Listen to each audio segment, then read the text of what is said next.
other day I saw a YouTube video about time travel and Star Trek. Hello, Steve Shives. And it talked about how time travel used to be really commonplace in TOS and something you could just do anytime for any purpose. But by the time Star Trek IV, The Voyage Home, including its nuclear vessels, came along, it was retconned into something that was extremely difficult to do and extremely dangerous to do.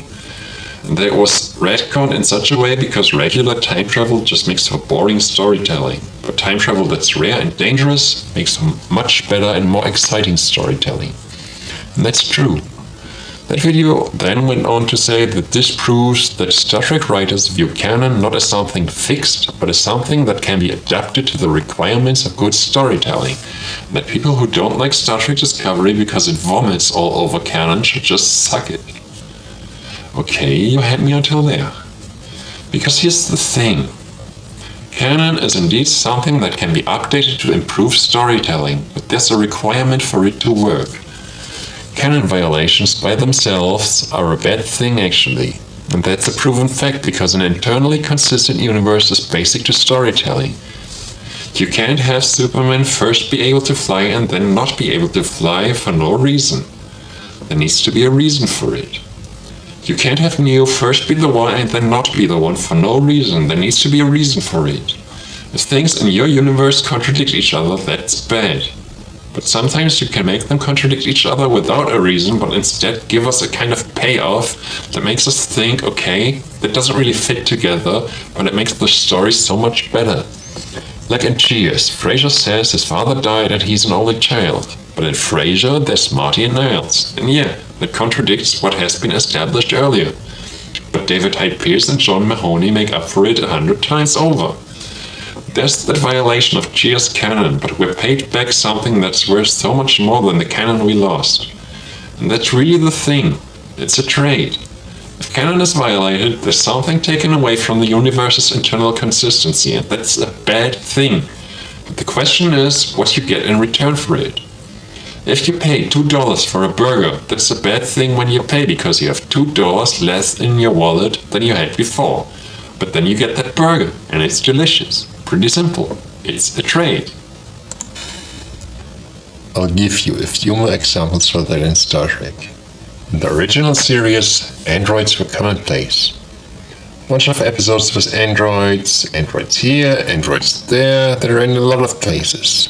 In TNG, that's retconned. Data's the android, and he's unique. He's got a brother that's a villain, and an android mom, but generally Data is unique. That's done to focus on what a wonder of technology he is in particular and artificial intelligence in general. Remember, TNG was done in the Terminator era of artificial intelligence being out to kill us all. And Data even improved on Isaac Asimov. He didn't have some hardwired 3 laws to prevent him from going on a rampage. He had ethical subroutines that made him consciously decide that it's the right thing to not go on a rampage, rather than the Asimov way of maybe really wishing to go on a rampage but being prevented from it by some hardwired laws. That was a really awesome and unique way of looking at artificial intelligence, and it only worked by retconning, violating canon, replacing the commonplace androids of TOS with the unique character of Data and TNG. Payoff achieved, violation forgiven. DS9 did it with 2 things. Less of those, the redesign of the Trill. Well, they replaced the forehead bump with the spots that were previously on Famke Janssen on TNG's The Perfect Mate. Obviously not Trill, but because Terry Farrell would look sexier with the spots than with the forehead bumps, well, it worked. It was appreciated. Payoff achieved. Violation forgiven. The bigger DS9 retcon was that in the TOS and TOS movies eras, shapeshifters were all over the place. Lots of shapeshifters everywhere. In fact, the TOS episode Whom Gods Destroy, we learned from Garth of Izar that shapeshifting is an ability even we as humans can just be taught by aliens. And then just do once we learn it, once the aliens teach us. Aliens teach us this and this is how you shapeshift, and then we can do it. In DS9, the shape-shifting was retconned as being pretty much unique to the founders, and that basically ran the entire show from season 3 onwards. Or actually, with Odo being one of the best characters ever pretty much since the pilot. Yeah, because they could focus on the issues of that ability head-on, much in the same way that Babylon 5 did with telepathy, as in, what if someone actually had that ability? What would that actually mean for the rest of us? A hard sci-fi issue that reflects moral conundrums of our time and could be examined exactly that way, that what if?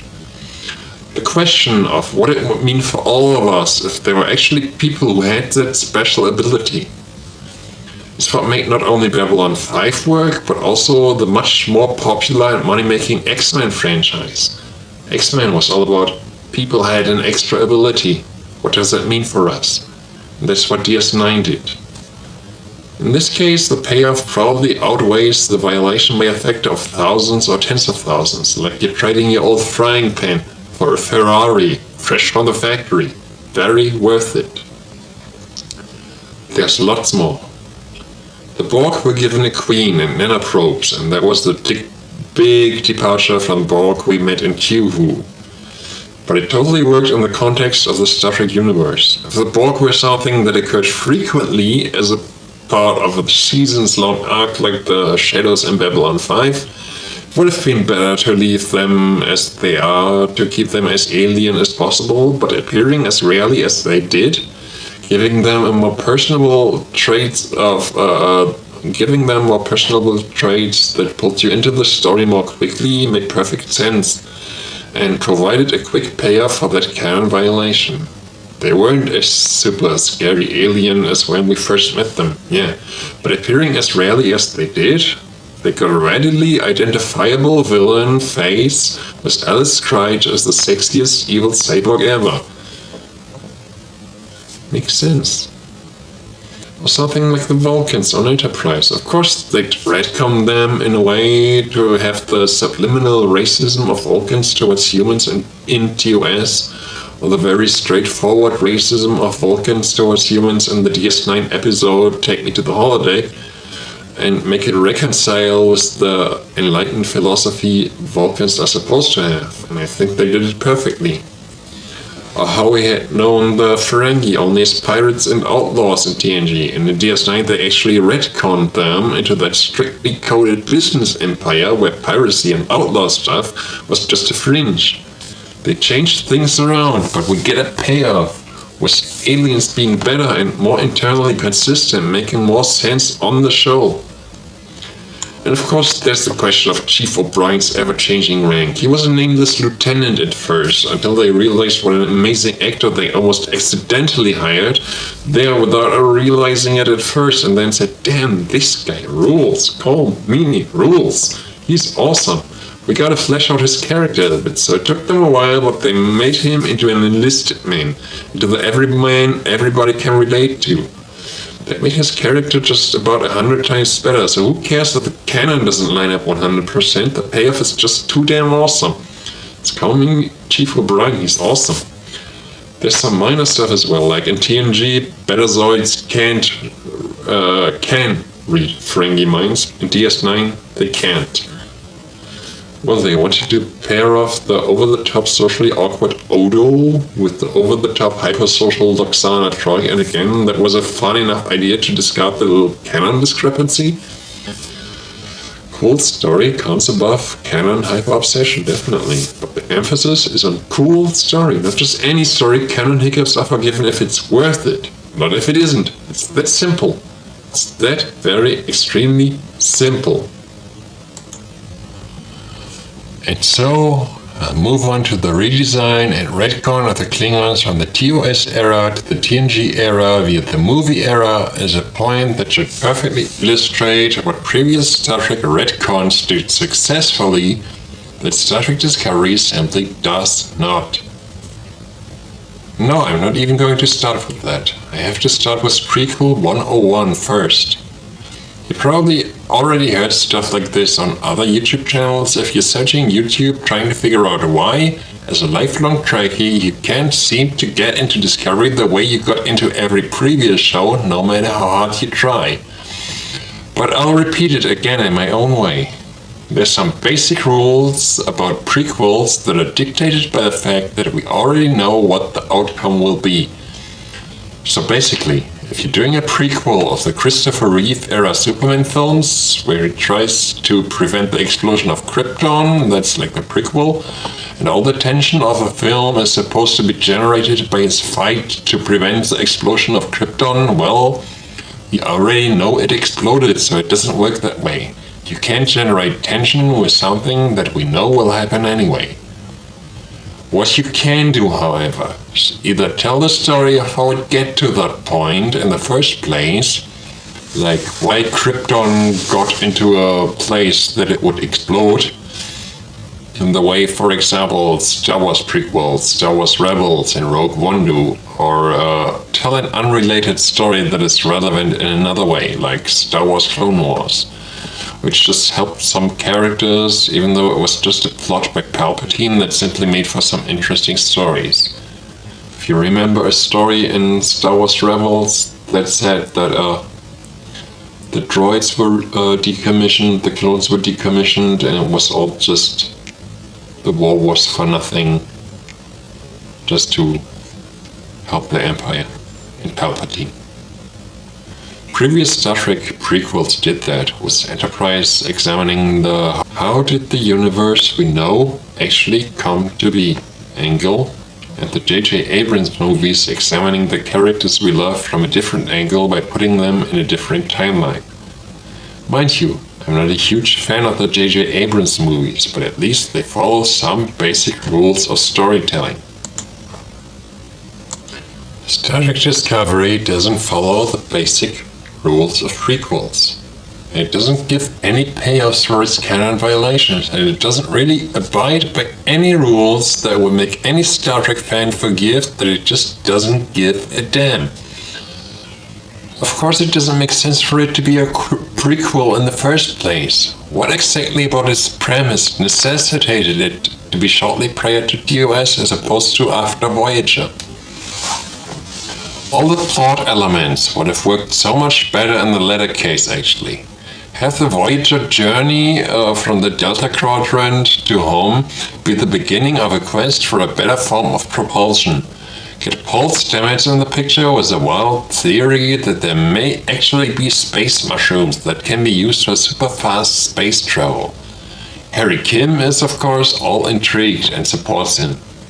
And meanwhile, Klingons, after the Dominion War, descend into full-blown chaos. General Martok can't hold things together with how messed up society is after all the losses and sacrifices. Like Klingon society is completely broken after the war. And along comes T'Kuvma with fanatic religious fundamentalist ideas to fix it. All that would have been perfect for a post-Voyager storyline. But I guess they had to make it a prequel to have Smirking Sarek instead. Smirking Sarek isn't a valid payoff at all. He's not a payoff. Nobody wanted Smirking Sarek.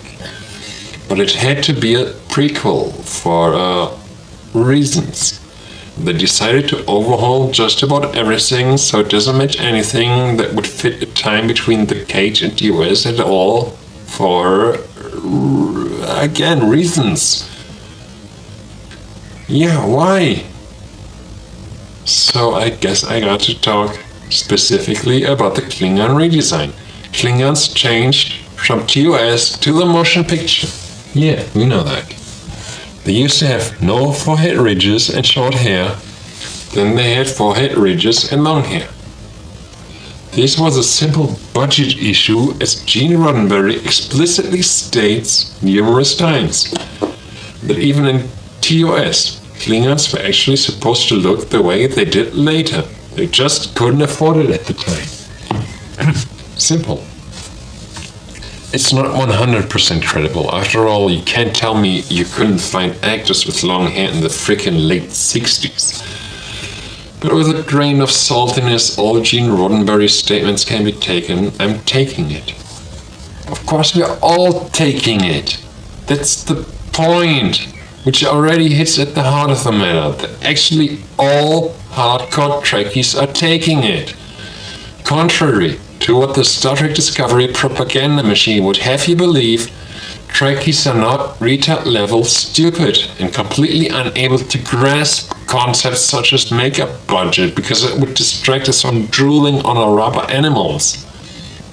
Every single Star Trek fan gets it that that's the real-life reason Klingons changed. But let me go further into the heart of the matter. The speculation about an in-universe explanation for the change of the Klingons actually has nothing to do with Trekkies being retard-level stupid drooling on rubber animals unable to grasp concepts of budget. It has something to do with something the Star Trek Discovery propaganda machine can't seem to relate to at all. It was fun. F-U-N. That feeling you have when you do something you really like, fun. You see, being a Trekkie is not actually like being a member of the KKK or the Crips and the Bloods like some people like to portray it. That everything is a dead serious matter of life and death, but in reality, things like headcanon speculation trying to connect things in universe that have no explanations in the real world. It's that thing, that F word. It's fun. I know this is a hard pill to swallow, but take some time sitting back, contemplating and considering this outlandish thing that I'm saying that you might find impossible to reconcile in your mind if you're a Star Trek Discovery kind of person, but maybe you'll figure it out in the end. Being a fan of a franchise, especially a franchise like Star Trek, it's fun. We enjoy it, it's fun. And it's fun to think about Star Trek and to speculate about Star Trek, and it's fun to try to connect dots and make headcanon in Star Trek, and it's a lot of fun to be a fan of Star Trek. No matter how much you try to portray it as some KKK-like serious life and death business kind of dangerous obsession, it's actually, well, gasp, a fun hobby. Who would have thought? And that's basically where we got to the Star Trek Enterprise two-parter about forehead ridges as a result. Because it was fun for everyone to speculate, and Manny Koto, who was the showrunner of the last Enterprise season, thought it would be fun to make it into an official in-universe story, with a ridiculous explanation tying in the great-great-great-great-great-grandfather of Data in the process, and even having the father from Fresh Prince of Bel-Air in it. And it was fun as hell. And in hindsight, all the Star Trek Discovery fans are cursing about the evil, unfeeling Star Trek fascists taking things too seriously. It was the exact opposite. It was all about having fun with it. And that's basically the number one message from Star Trek Discovery to redesign Klingons to contradict the fun we had with the Enterprise two-parter. Was a message telling us that there'll be no fun to be had here. We're a dark show. No fun. We're dark and serious and depressing and everybody hates each other. And most of all, we hate fun. Discovery is against any of that fun stuff. Of course, the propaganda machine tried to spin it in that way I just described, that Trekkies are fun-hating fascists, when really it is the other way around. Silly, in-universe speculation about design changes. That was fun. Dismissing it as something bad was just a way of saying we can't have fun anymore. They wanted a dark show. No fun, please. No fun. So yeah, the redesign itself, of course, was just stupid. Klingons in the movies and in TNG were given long hair because if you've seen stuff like Braveheart, you get the connection that long hair means wild. And Klingons were supposed to be those wild warriors like Mel Gibson and Braveheart. So whatever Discovery had in mind, their redesign makes me think most of all of that scene in Wayne's World where Garth discovers condoms in the bad guy's drawers and reads, "Ribbed for her pleasure." Ugh. They're like balance with pleasure-enhancing texture. They're not very wild warrior at all. They're just giant talking latex dildos. So not even particularly good redesign of a warrior race. Maybe a condom race. But they also had to cover the actors' cheeks in latex, which made it nearly impossible for them to speak properly. So everything they said in the Klingon warrior language sounded like whining. Listen to it. It sounds like they're about to cry the whole time. And it's just because the actors can't do any better with the thick latex on their cheeks. It's funny because Alex Kurtzman didn't exactly get into the industry yesterday, and he might have heard about overdubbing before. There was the option of having the actors re-record everything in a more warrior tone that doesn't sound like them reciting some My Chemical Romance lyrics lamenting their last breakup. But apparently he thought giving them that complete non-warrior tone would really drive the point home that these are nothing like the Klingons that were established in the last 5 decades. They gotta be whiny, they can't be Klingons. And there's some weird interpretation of it that's more about sounding sad and having pleasuring texture on the head for her pleasure. And yes, there's no payoff for it. Because the only point behind it is that all the fun Trekkies had for 5 decades must stop here, because it's supposed to be a dark show that's against fun. No fun. Dark. Stop having fun right here. Damn fun having Trekkies. We're against fun. We're not like The Walking Dead. We even got an actress from The Walking Dead. And Rick Grimes, aka Andrew Lincoln, just quit the show, so he'll be the captain in season 3. There'll be some serious, dark, and disturbing stuff going on then. Stop having fun! Stop having fun. This is dark. This is dark Trek. Dark. No fun. Dark. So yeah, canon gets violated a lot in Star Trek's entire history since day one. But it's always a bad thing. I mean, violating internal consistency is a bad thing. It's good for something to have internal consistency. It's a bad thing to violate it. But previously, it's a bad thing we've always forgiven because we've always gotten something much better in return. Like sexy Terry Farrell. Relatable everyman Chief Orion. Unique data. Disturbing changeling abilities. The payoff always was much better than the violation. It always was a trade we as fans won. Until Star Trek Discovery. Because now it's no longer about giving us something better in return for that which they destroyed. They destroyed simply to tell us that we're stupid fascists, canon fascists, whatever, for having fun with Star Trek, and that Star Trek is anti-fun. Sinister stuff now, like The Walking Dead stuff everybody loves. Like, you gotta be like The Walking Dead, it's gotta be dark and, yeah. And we all should love it for that too. Okay, so they really have to ruin a franchise that used to be all about being positive and happy and all for their dark, sinister, disturbing mission. They couldn't have come up with something new to fit that in. They had to have some hateful criminal be the daughter of smoking Sarek, mutineering and never being punished for it, ravaging through every corner of canon for no reason, just to twist something that doesn't fit modern dark Walking Dead kind of shows in any way into that. Why? Why did they have to twist everything like that? Doesn't make sense. You could have made a perfectly valid modern sci-fi having an idea of your own. Alex Kurtzman could have just asked his Sith master J.J. Abrams about it. He established the Cloverfield universe, which is something new. It's perfectly okay to create your own franchise to make your vision a reality. You don't need to put a weird twist into an established franchise that your vision doesn't fit into at all. Wouldn't you rather be remembered for creating something awesome, your own unique franchise that is really awesome, than ruining something also an existing franchise.